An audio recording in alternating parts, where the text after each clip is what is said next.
Je disais, vous hésitez pas à m'arrêter si Ouais, il y a ça besoin de l'homme. marche. Donc, Moi, donc on va repartir d'ici. Vous mhm, êtes Madame Ariane Draken. Vous c'est ça. pouvez épeler votre numéro de téléphone, s'il vous plaît? 07 11 92. Ok, parfait. Donc vous étiez otage au niveau de l'usine de poulet de volaille. C'est ça. Ça marche. Donc vous déposez plainte ce jour. Nous sommes donc le 16 février à 22h54 et je vous écoute pour votre audition et votre dépôt de plainte, madame. Oui. Bon, du coup, je venais de me réveiller au salon de coiffure. Je dormais là-bas. Je me suis mise à appeler mon petit ami quand une personne est arrivée en motocross devant le salon de coiffure, au nord. Sur le coup, je n'ai pas pensé que la personne était néfaste. Donc, ce que j'ai fait, c'est j'ai continué mon appel, sauf que la personne qui était masquée et qui portait des habits, c'était un peu dans le style commando, avec, vous savez, les bottes, les Rangers, le pantalon rentré dans les Rangers, c'est les pulls verts col monté Très bien. et l'holster. Donc déjà armé. Oui, il m'a menacé avec. Alors, je pense que c'était un calibre 50, mais je ne suis pas sûre. Ok. Une arme de poing du moins. Oui. Ok. Il m'a menacé avec cette arme en me demandant de donner mon téléphone et de monter sur la moto. Je l'ai fait sans discuter. Très bien. Ils étaient nombreux? Il était tout seul à ce moment-là. D'accord.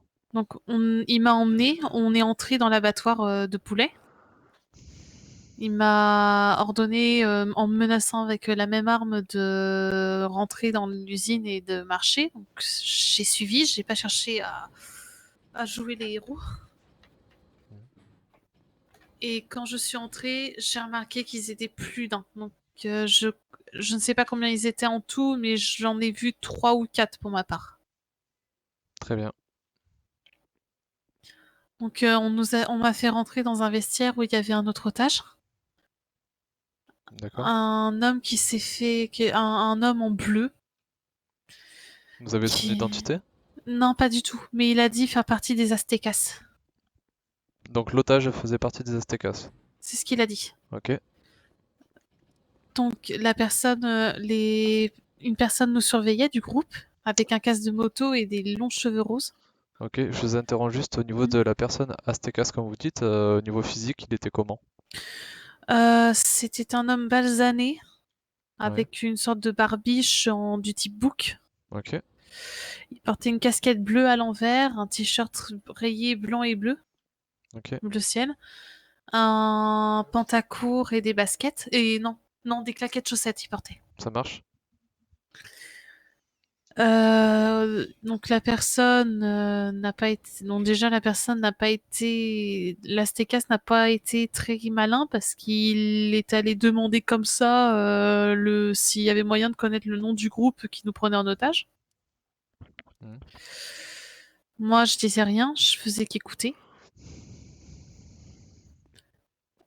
Ceux qui nous ont pris en otage nous ont demandé si on voulait boire et manger. Bon, ils nous menaçaient avec des armes pour qu'on parle, mais ils n'ont pas cherché à nous faire du mal au début. Très bien. On m'a amené ensuite devant l'un de vos collègues pour, je pense, vérifier que les otages allaient bien. Tout à fait. Donc j'ai entendu les négociations et tout. Ensuite, on m'a ramené. On a emmené ensuite la Stécasse, sauf que j'ai entendu des bruits, j'ai entendu des conversations, comme quoi la Stécasse s'était mis à raconter le plan des ravisseurs, etc. D'accord.